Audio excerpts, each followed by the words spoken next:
Charlotte Evangelidis m'a rejoint. Bonjour Charlotte. Bonjour Thomas. Bienvenue, vous allez nous parler de Via Génération, une SCI. Alors on a parlé avec Vincent des SCPI et vous êtes avec une SCI. Enfin, c'est quoi le distinguo en fait? La différence entre une SCPI et une SCI, la différence c'est que la SCPI fait appel public à l'épargne, la SCI non.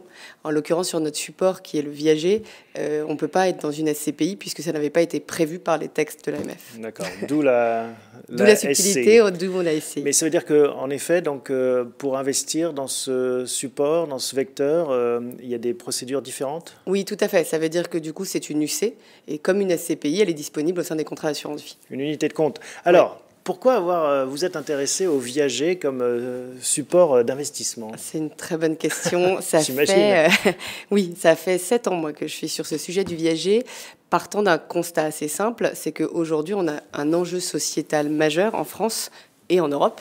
La population est vieillissante. Tout simplement. Et on a des caractéristiques qui sont immuables là, pendant 40 ans. C'est-à-dire qu'on va avoir des gens de plus en plus âgés, de plus en plus nombreux à être âgés, des gens qui sont propriétaires et des gens qui veulent rester chez eux. Et donc, ont besoin de liquidité, et c'est là où le Viager peut leur apporter une solution? Exactement. On voit depuis 10 ans la silver economy qui est en train de fleurir, c'est-à-dire que l'État s'est vraiment posé cette question sur les seniors et pour dire qu'il faut trouver des produits et des services qui leur conviennent. Simplement, on a une grosse problématique toujours dans la silver economy, c'est qu'on n'a pas de moyens de financer ces produits et ces services. Et aujourd'hui, rendre liquide le patrimoine d'une personne âgée, c'est une solution, en tout cas, pour lui redonner du pouvoir d'achat.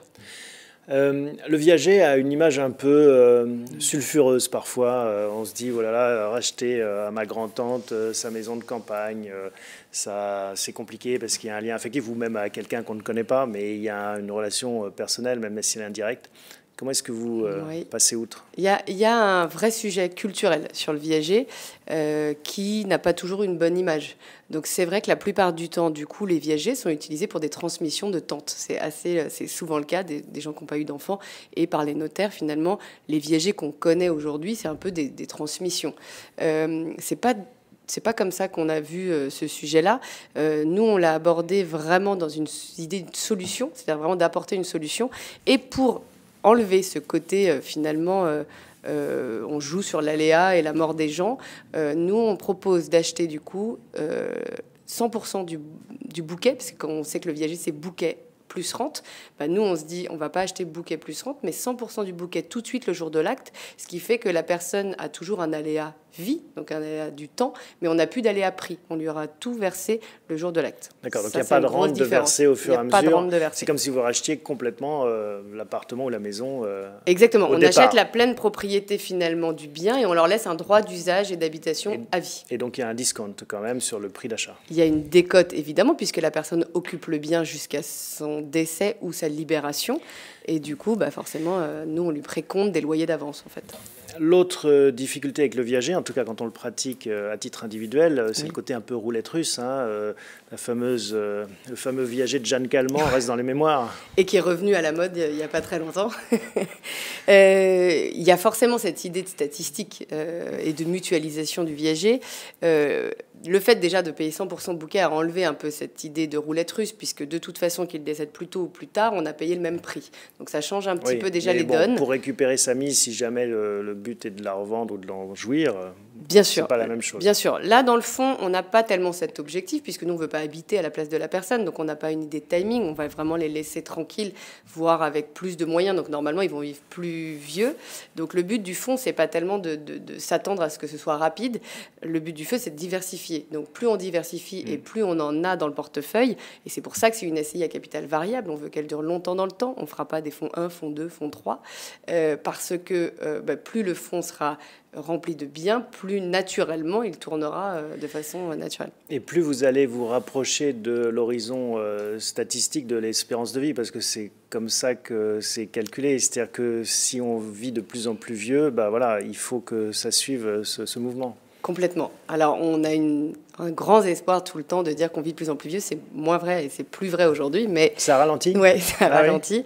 Mais il n'empêche que peu importe. L'idée, c'est que si ça ralentit ou si ça augmente, ça ne changera rien sur le Ce qui compte, c'est que statistiquement, vous soyez ajusté à cet horizon. Exactement. Même s'il bouge. Combien de biens avez-vous? Quels encours Aujourd'hui, on a acheté Aujourd'hui, on a acheté 50 biens.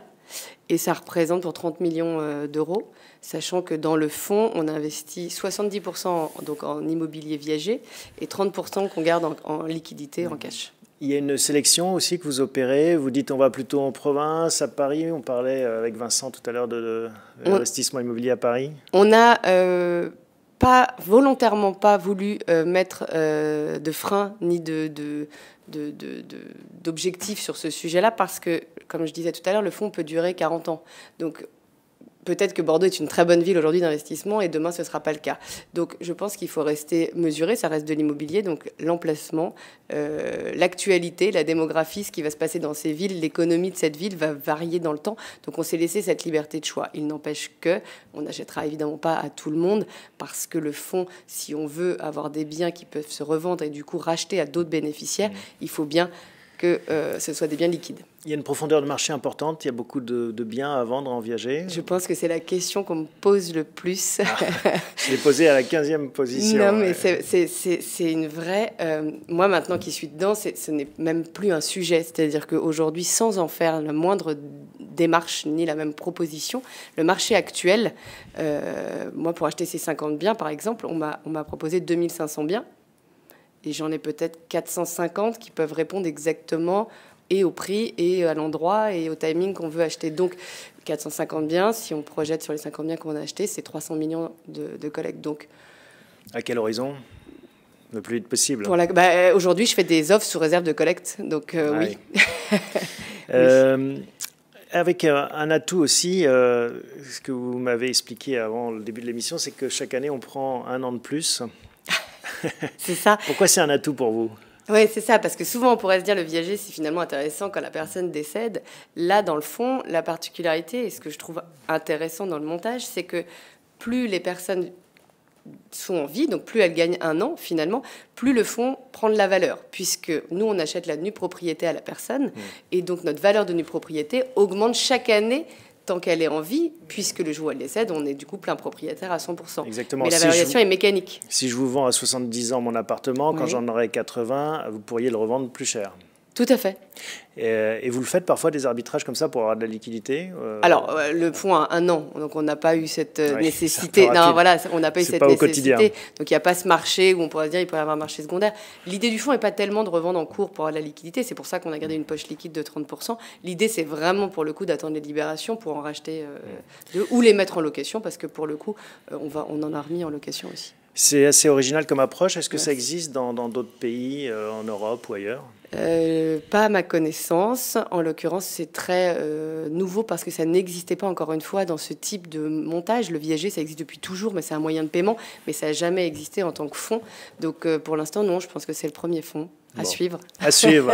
On va suivre vos aventures dans Parlons Placement. Merci Charlotte de nous avoir présenté. Donc Via Génération, c'est une SCI que l'on peut acheter donc, en passant par son assurance vie. Exactement, en UC dans les contrats d'assurance vie. Voilà, donc il faut la demander dans sa crèmerie près de chez soi.